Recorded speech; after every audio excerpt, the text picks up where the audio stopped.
What is going on, guys? It is Bailey here, giving you your Sunday Devo. I'm not filming this on a Sunday because that would just be a little stressful, now wouldn't it? But I did not do Friday shenanigans this week, as you probably had seen. Thank you, Megan and Casey, for taking that over for this week, so I can put as much effort as I could into today's Devo. Now, the scenery is a little different than what I normally do, but I was inspired by Casey's last Devo to come into my car to talk, because I realized after, editing my Friday shenanigan videos that I'm moving. I don't really have a good tripod for my car, so I might not do this again, but we'll see. It's a little bit loud in my room because my brother likes to play video games really loud, so he's in the background of most of the stuff. You just can't hear it because I edited it out. Anyway, we will be continuing our sermon series, The Good Life. Today is considered week 2 of The Good Life, and I will be talking to you guys about patience. Now, when we think of patience, or at least for me, I start to think about the long line that I had to wait in at Universal. I think the last Rock the Universe that we went to for the Harry Potter ride. It was the one in the castle. I'm not sure what that one is called. I can't remember because I'm not really that into Harry Potter. I know, I never read the books, but whatever, I watched the movies, it's fine.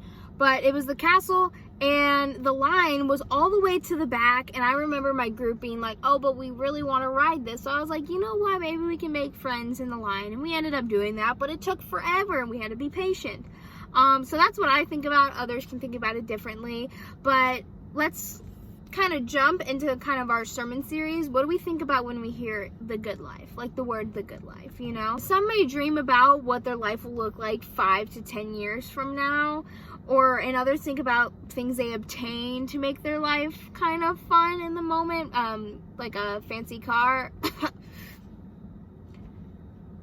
For me, I think about living in a house on the beach in Hawaii. I follow all of these, I follow a couple young families on Instagram that live in Hawaii. They just had their first baby, and they're living it up in Hawaii with their own Instagram photo presets and all that fun stuff, and I am obsessed. And they are the cutest babies in the world. I'm always like, what are they doing today?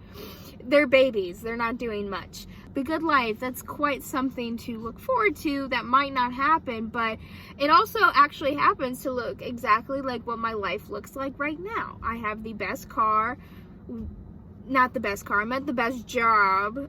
I have my dream car. It's not the best car because it was in the shop for 46 days. And I have wonderful friends. And the one thing that all these have in common is how I got them. And it took patience. Patience from having my first car, George. If those of you who don't know, he was a green Saturn. Having always wanted a Jeep. And then the all-day process of obtaining this Jeep. And then the 46 days I had to wait for it, when it was in the shop, when I didn't even have it for a month. I'm like the CEO of talking about my car problems. That took patience. Having been so involved in youth group over these years and having to wait so long and so hard to become the intern, and I was like, give me that. I want that now.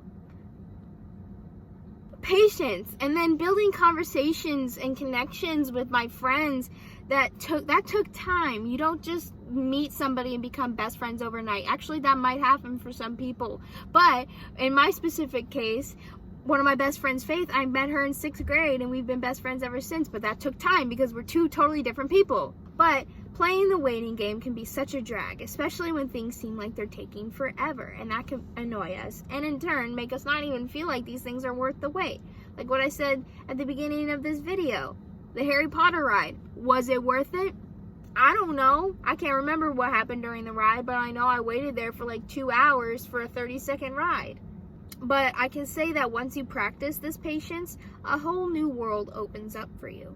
So let's dive into the book of Proverbs, chapter 19, verse 11. It says, those with good sense are slow to anger, and it is their glory to overlook an offense. King Solomon wrote the book of Proverbs based on the wisdom given to him by God himself. So I take what he says pretty seriously. He's saying that godly wisdom brings patience. And to make that better understandable, think of it like a pet peeve you have. Most of your pet peeves might sound like when somebody chews too loud, or when somebody doesn't pick up after themselves, you know, or like when your brother talks too loud in the other room, you know, like most of these pet peeves involve people, they have something to do with other people. So patience isn't just about the waiting game. It's not about waiting for something material or an experience or something that you want. It's also about people too. And this is what King Solomon is talking about when he says have patience, because people are people, you know, God's people, your brothers and sisters in Christ. Don't get mad at them. Godly wisdom. That was in a nutshell. That probably didn't make much sense, but I'll get to that. Instead of jumping to being annoyed with somebody for something they might not even be conscious of, try taking it a step back and thinking about it. You know, why might somebody be doing that? And how can I make this better for the both of us by not being annoyed? Because, let's face it, being annoyed with people is so tiring. I find myself cringing at certain TikTok people because of their content. And then I have to remind myself, hey, they have a fan base somehow that enjoys them somehow, and I'm just not a part of that, so I leave it alone. I'm gone. I'm like, ooh, wait, swipe, you know? It takes 2 seconds to just get off their page. And so we gain nothing from being mad or upset with somebody, but we gain so much when we're patient with them. We learn so much about them. We learn a lot about ourselves and how we handle situations. We gain God's own wisdom spoken through Solomon and Proverbs. We gain that. We get that. If we listen to Proverbs and we practice it, we're living a godly life, you know?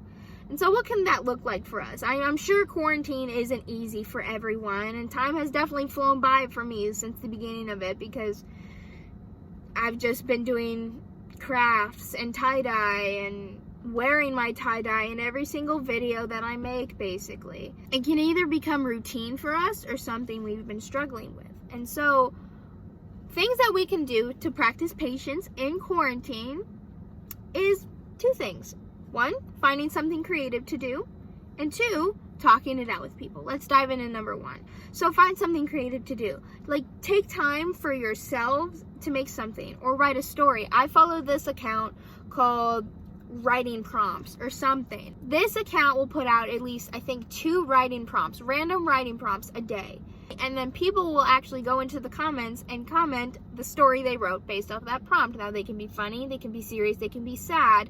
But if I ever wanted to write a story, I could just go to this Instagram page, find a prompt, and write something funny about it. Or you can paint a picture, or figure out how to tie-dye with Kool-Aid, or food coloring. I want to do that at some point. You can make jewelry. I'm wanting to start my own jewelry business. I just made that necklace the other day. And when you're waiting for something, you have something to do. When you're annoyed, then you have something to go get distracted by, you know? And so removing yourself from a situation that in turn makes you annoyed is better for both parties, because you do not have a chance to fire back and maybe say something you regret, and it eliminates unnecessary drama. You know, God's not about drama now.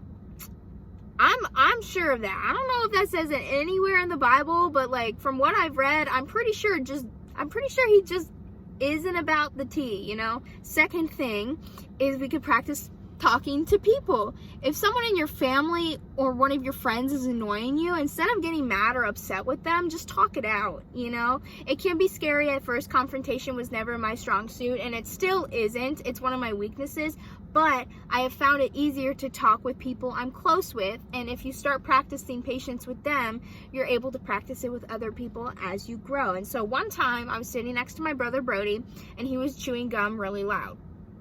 Not only loud, but he was chewing it with his mouth open. That is my biggest pet peeve, when you chew gum with your mouth open. Now, I'm not going to go up to somebody if they're chewing with their mouth open, or chewing gum with their mouth open, and be like, put that away!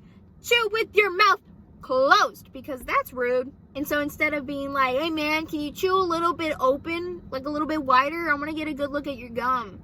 Being sarcastic and mad, I am instead like, hey dude, I don't really think it's cool to chew with your mouth open? Do you mind chewing your gum with your mouth closed? It's not that hard.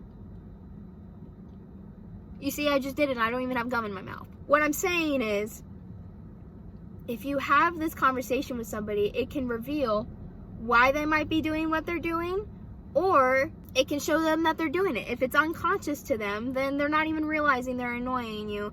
And then that is just a healthy way of taking care of conflict and not burning a bridge that you might not want burnt. I know that's a little bit of a stretch, but that can happen. And so my point of all of this is that we take so much time out of our day to be upset or mad for reasons that we may or may not be able to control, but God's wisdom is always there, no matter what. It can be super duper deep at some points in the Bible, most points, but it could also be as simple as, if you're annoyed, just don't be. And then you'll feel better. I know this isn't exactly what you would imagine as the good life, or something that a good example to go practice patience, because you've been, in your house in isolation, social distancing for a little bit. So there's really nobody except your family that you can be patient with. And I know that could probably be hard for some people, but sitting at your homes and doing online school when the beaches are closed, that is the perfect time to practice patience, because we are in the midst of a pandemic that there isn't a set date that it's going to end, but it is soon. We will soon feel the good life with God, even amidst this long quarantine, if we practice what He says. And let's pray. Dear Lord, thank you for this day and all the days to follow, God. I pray that every single person is staying safe that's watching this, and that they're practicing safe social distancing, God. And I also want to thank you for our students and their technology. I know students and technology can kind of be a tough subject because, teenagers and their phones nowadays. But I am so grateful for their phones, because they are able to connect. They're able to come to church online. They're able to watch what we put out there for them, and they're able to connect almost as well as they did in youth group, but it just does not look the same. And that's okay, God, because we know you, we love you, and we are here for all of our students. We love you guys so much, and we are just so grateful for you guys. And God, I hope they practice safe patience, and that if they get annoyed, they don't get sarcastic, because that can be kind of bad. And God, I pray that when the world when the world starts back up, please make that line for Harry Potter a little bit shorter, because I'm planning on going to Universal at some point, and I want to ride that ride again, and I don't want to wait 2 hours. Amen. That was kind of a prayer request in the midst of a prayer, but that was supposed to be funny. Anyway, couple announcements, really small announcements. Week-long things. Monday, make it happen Mondays. Take over Tuesdays. Hang out Thursdays. You guys, it's awesome. I was in the Thursday hangout on Thursday. What other day would it be? Anyway, I was on the Thursday hangout on Thursday, and we played this game called Quiplash, and it was so funny. I ended up buying it and downloading it so my friends on Discord and I could play. And guys, it got to the point where it was funny. It was just so fun, and we played for prizes. So our very own Aaron Joyner and Danny Gregoire got a really good sliced pizza delivered to them because they won the game. Now, I think you guys should really come to it on Thursday. I don't know kind of the theme yet because it's not Thursday, but I can assure you it'll be a fun time. So keep on the lookout for that on social media. Another thing is Make It Happen Mondays and Worship Wednesdays. All the other stuff, equally as important, because it keeps us connected with you and you connected with us and each other. So we got to keep that in mind, so keep on the lookout for that. And then on Friday, I will be coming at you with my normal Friday Shenanigans with B video, except this week, I am learning how to skateboard. I already know how to longboard. Longboarding and skateboarding are two different things. One you do really weird and cool tricks on. The other one, you just ride. And of course, I chose the easy way. I just ride. So, with that being said, if I get hurt, I will put it on film, because that is funny. So, that's about it. I am so happy you guys are able to join me today in my hot car. Maybe I made the wrong decision to wear a sweatshirt in my car when it's in Florida and it's hot out. My air conditioning is on, but I am not feeling it. So I'm gonna go ahead and go inside. I'm gonna upload this and you guys are gonna watch it and feel the Lord. Bye, y'all. Have a great week.